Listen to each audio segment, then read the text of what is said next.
Awesome. Yeah. So usually I start off most of these presentations with facetiously saying everyone's favorite topic, and it's like compliance or things like that. This actually might be everyone's favorite topic. So I'm going to walk through, some portfolio exits and distribution best practices.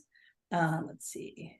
The agenda, I'm going to go over some common types of portfolio exits, what kind of distributions they trigger. I'm going to go into, what the difference between in-kind and cash distributions are, pros and cons there, and help you make the right decision.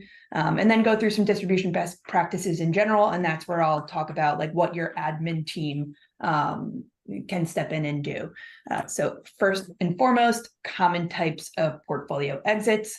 Obviously, there are the ones that we all know, which is mergers and acquisitions, secondary sales, tender offers, company buybacks. In most of those cases, you're going to get cash to distribute. That decision is super easy. And in M&As, depending on the type of company, you might get public shares, you might get more private shares, and you'll get an escrow, usually 10% of total proceeds, determining what to do with those cash and when to distribute. That's up to you. And that's where you're going to work with your admin team.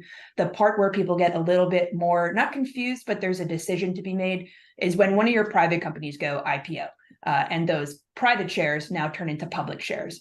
And then it's, what do you do with those shares? And that's where a lot of people, they don't know if they want to distribute the stock to their investors and treat it as an in-kind distribution, or sell the shares and distribute proceeds and cash.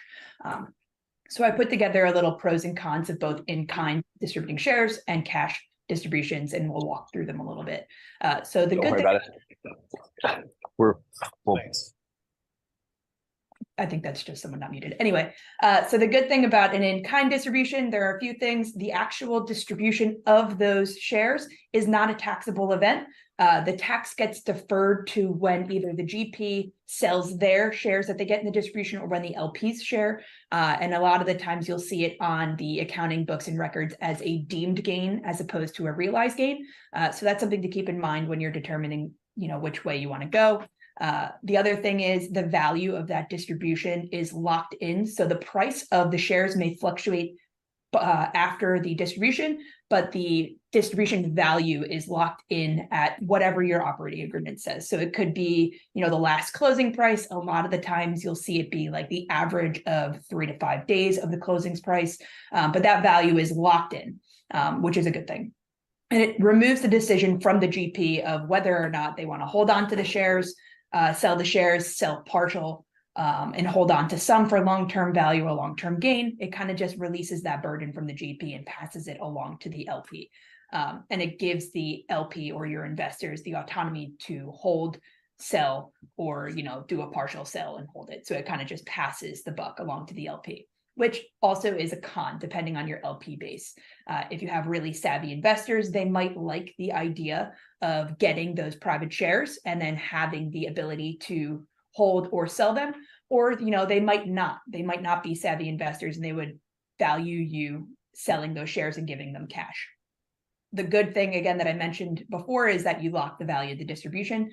The bad thing is if that stock increases in value over time and your LPs haven't sold shares, they're going to get more money for that than you were credited for. The same is for the reverse. So if the stock declines, you're locked in from a fund manager, but your LPs are getting less cash than what they got credit for.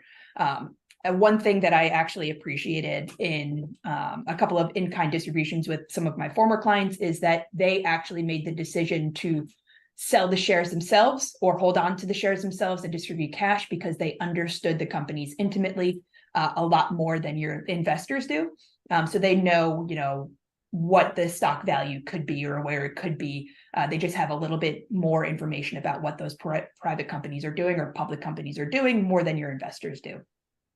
Not necessarily a con per se, but you need to involve a broker.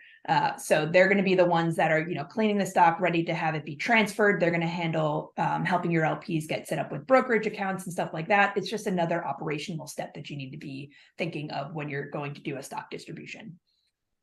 And then the other option is you sell and distribute the cash. So the good thing is once you sell the stock, that value is locked in. Your LP's distribution on their cap accounts is the exact amount of cash that they're receiving. There's no appreciation or depreciation of that value. Cash is cash. that also takes the LP's decision away, which, like I said before, if your LP base isn't as investment savvy, that might be the right decision. They might appreciate that. And cash is king. Everyone likes getting cash. And then you can also have the ability to sell some of your shares and hold on to the other, and it gives you a little bit more flexibility in that aspect. The cons, so selling of the stock is a taxable event. The second that you sell the stock and you realize proceeds, you're going to have either a realized gain or realized loss on the books, and that gets transferred to not only the GP, but also your LPs. So just keep that in mind when you're selling stock versus distributing stock.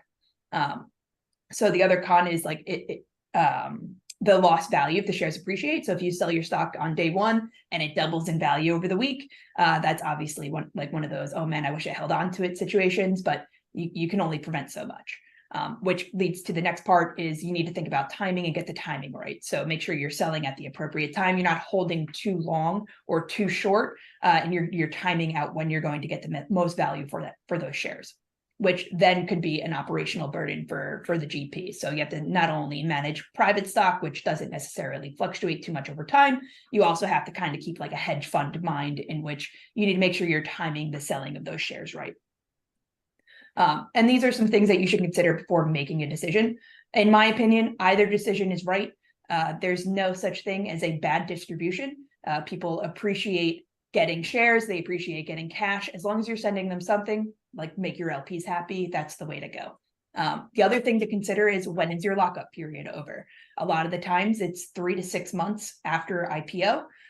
Make sure that you're, depending on which way you want to go, you're planning ahead with your fund admin and your broker. If you're doing a stock distribution and you want to distribute those shares the day of lockup, you need to include those vendors sooner rather than later, so they can make sure that they have all of their ducks in a row to be able to facilitate those distributions. The biggest thing to think of, again, which goes back to the pros and cons of cash and stock distributions, is what would your LPs value most? The LPs are your customers. So if you think your majority of your base would appreciate a cash distribution and don't want to take on the burden of a stock distribution, that might be the way that you go, or vice versa. And then the other thing you want to think about is you don't have to take an all or nothing approach. You could distribute some shares, you could sell some shares and hold on to others. So you don't have to approach it as all or nothing. At the end of the day, whatever you think is best for your fund is the way that you should approach it. Like I said, there's no real wrong answer there. All right, this is the part that's going to be a little lengthier than this slide, but distribution best practices. And this is where your fund admin or your other vendors are going to come into place. The first and foremost, plan ahead with your fund admin team. Typically, no proceeds are coming by surprise. You know when a fund or a portfolio company is going to get bought out.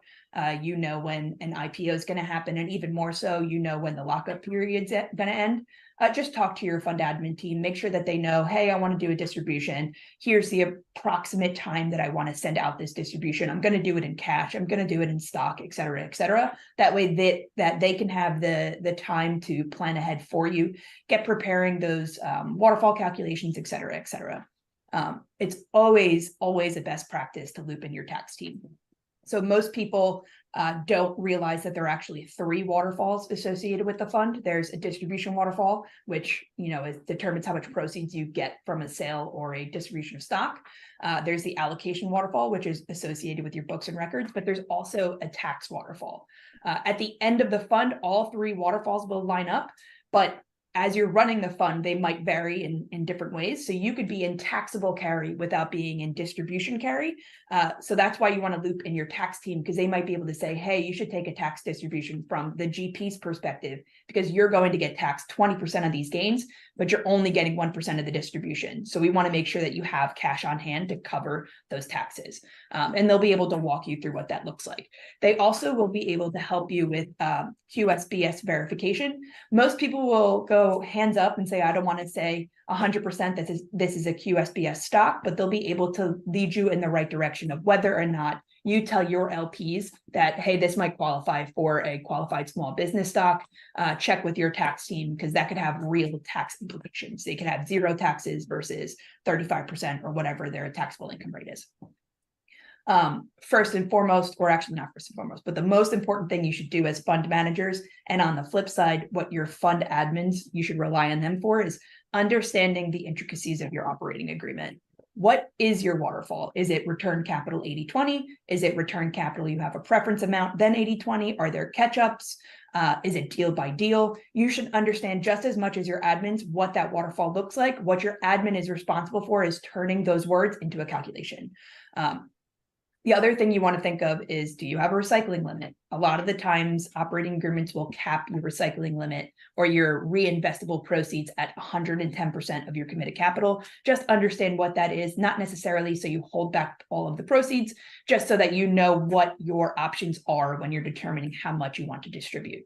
The other piece is, can I hold back for expenses, which kind of plays into the sources and uses calc, so I'll go into that a little bit more. And then, am I allowed a recallable distribution? I used to say in venture that wasn't really the case, but I've seen more and more in operating agreements the ability for recallable distribution. And that just means you could send the money to your investors and then at a later date call that back, so you can actually call more than what your investor's commitment is. Again, those are all things that you should keep in mind as you're planning for your distribution. The sources and uses calculation. So that's just determining, if you need to hold back any proceeds for expenses, if you have any investments coming up, do you want to net this distribution against the capital call and send $0 to your LPs, but also give them credit for it on their capital account? And you should be able to work with your fund admin to determine the appropriate amount that you want to distribute. The other piece that I always suggest, and I actually just talked to an employee about this today, is always run the amount through your waterfall, regardless of if it's your first distribution, your 50th distribution, whether it's pro rata or you're in carry. You should have a waterfall created and calculated and run every single set of distributions through that waterfall, just so you know that you're following the code of the operating agreement and you're not caught off guard for if and when you do get into distribution carry. The other piece that you want to make sure is, I always suggest confirm with your investors their wire instructions at least every 12 months. That doesn't mean you have to do it every calendar year, but if you have a distribution, your first distribution, even if you have subdocs with wire instructions, confirm those wire instructions. If for the next 6 months you have another distribution, you probably don't need to confirm those wire instructions.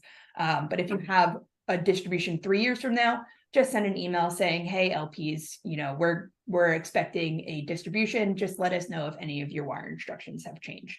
That is pretty much it as far as distribution best practices. I think I flew through